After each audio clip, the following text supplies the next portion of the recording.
প্রথম আলোর অডিও সংবাদে স্বাগত। শামসুজ্জোহা জানিয়ে দিচ্ছি দিনের প্রধান খবরগুলি।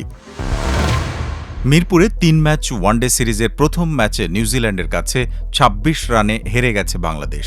নিউজিল্যান্ডের দেওয়া ২৪৮ রানের লক্ষ্যে ব্যাটিং করতে নেমে ৪৮.৩ ওভারে ২২১ রানে গুটিয়ে যায় মেহেদী হাসান মিরাজের দল। এই হারে বাংলাদেশের ব্যাটসম্যানদের ব্যর্থতার পাল্লাই ভারী। দলের ৬ জন ব্যাটসম্যানই আউট হয়েছেন এক অঙ্কের ঘরে, তাই সাইফ হাসান ও তাওহিদ হৃদয়ের 50ও কোনো কাজেই আসেনি।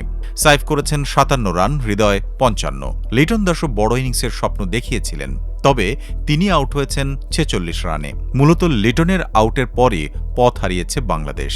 দলীয় ১৩২ রানে চতুর্থ ব্যাটসম্যান হিসেবে লিটন ফিরেছিলেন। বাংলাদেশ শেষ ৬ উইকেট হারিয়েছে মাত্র ৩৭ রানে। বাংলাদেশ অধিনায়ক মিরাজও দায় দিয়েছেন ব্যাটসম্যানদের। ম্যাচ শেষে পুরস্কার বিতরণী অনুষ্ঠানে মিরাজ উইকেটের থেকে ব্যাটসম্যানদের ম্যাচ শেষ করার তাগিদ দিয়েছেন। এই ম্যাচে নিউজিল্যান্ডের হয়ে জ্বলে উঠেছিলেন ব্লেয়ার টিকনার। ১০ ওভারে ৪০ রান দিয়ে ৪ উইকেট নিয়েছেন এই পেসার। ৩ উইকেট নিয়েছেন নাথান স্মিথ। ম্যাচ সেরা হয়েছেন ডিন ফক্সক্রফট। ব্যাট হাতে ৫৯ রান করার পাশাপাশি বল হাতে একটি উইকেটও নিয়েছেন তিনি। সিরিজের দ্বিতীয় ওয়ানডে আগামী ২০ এপ্রিল সোমবার। দেশে হাম ও হামের উপসর্গ নিয়ে ২৪ ঘণ্টায় আরও ৫ শিশুর মৃত্যু হয়েছে। এর মধ্যে ৩ শিশুর হামে মৃত্যুর বিষয়টি নিশ্চিত করেছে স্বাস্থ্য অধিদপ্তর। বাকি ২ শিশু হামের উপসর্গ নিয়ে মারা গেছে। শুক্রবার স্বাস্থ্য অধিদপ্তরের হাম বিষয়ক হালনাগাদ প্রতিবেদনে এ তথ্য জানানো হয়েছে।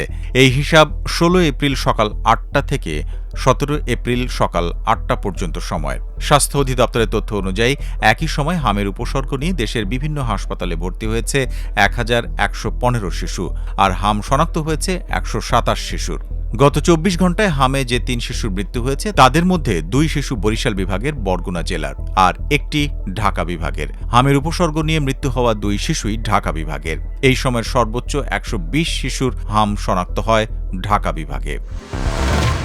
মার্কিন প্রেসিডেন্ট ডোনাল্ড ট্রাম্প বলেছেন, ইরানের সঙ্গে চুক্তি হলে তা স্বাক্ষরের জন্য তিনি পাকিস্তানে যেতে পারেন। গতকাল বৃহস্পতিবার হোয়াইট হাউসে সাংবাদিকদের সঙ্গে আলাপকালে ট্রাম্প একথা বলেন। লাস ভেগাস সফরে যাওয়ার জন্য হেলিকপ্টারে ওঠার আগে ট্রাম্প বলেন, আমরা ইরানের সঙ্গে একটি চুক্তি করার খুব কাছাকাছি পৌঁছে গেছি। চুক্তি স্বাক্ষরের জন্য পাকিস্তানে যেতে পারেন কিনা এমন প্রশ্নের জবাবে ট্রাম্প বলেন, আমি যেতে পারি, হ্যাঁ, যদি ইসলামাবাদের চুক্তির স্বাক্ষর হয় তাহলে আমি যেতে পারি। চুক্তির বিষয়ে গত সপ্তাহান্তে মার্কিন ভাইস প্রেসিডেন্ট জেডি ভ্যান্স একটি মার্কিন প্রতিনিধি দলের নেতৃত্ব দিয়ে ইসলামাবাদে ইরানি কর্মকর্তাদের সঙ্গে বৈঠক করেন, তবে তিনি কোনো অগ্রগতি ছাড়াই ফিরে আসেন। হোয়াইট হাউস জানিয়েছে, দ্বিতীয় দফার আলোচনার বিষয়ে কথাবার্তা চলছে। এই আলোচনা আবার পাকিস্তানেই হতে পারে। মিয়ানমারে কারাবন্দী গণতন্ত্রপন্থী নেত্রী অং সান সুচির সাজার মেয়াদ কমিয়েছে দেশটির সরকার। শুক্রবার সুচির আইনজীবী বার্তা সংস্থা রয়টার্সকে এমন তথ্য দিয়েছেন। বর্তমানে সুচির বয়স ৮০ বছর। উস্কানি, দুর্নীতি, নির্বাচনে জালিয়াতি এবং রাষ্ট্রীয় গোপনীয়তা আইন ভাঙার মতো একাধিক অভিযোগে তিনি ২৭ বছরের কারাদণ্ড ভোগ করছেন। তবে শান্তিতে নোবেলজয়ী এই নেত্রীর সমর্থকদের দাবি, এসব অভিযোগ রাজনৈতিক উদ্দেশ্য প্রণোদিত। শুক্রবার সুচির আইনজীবী বলেছেন, মিয়ানমার সরকার তার মক্কেলের সাজার মেয়াদ ৬ ভাগের ১ ভাগ কমিয়েছে। তবে সুচি তার বাকি সাজা গৃহবন্দী অবস্থায় ভোগ করতে পারবেন কিনা তা এখনও নিশ্চিত হওয়া যায়নি। শুক্রবার মিয়ানমারের রাষ্ট্রীয় টেলিভিশনের খবরে বলা হয়েছে, দেশটির নতুন প্রেসিডেন্ট মিন অং হ্লাইং ৪৩৩৫ জন বন্দীর জন্য সাধারণ ক্ষমা ঘোষণা করেছেন। গত ৬ মাসে এটি এই ধরনের তৃতীয় পদক্ষেপ।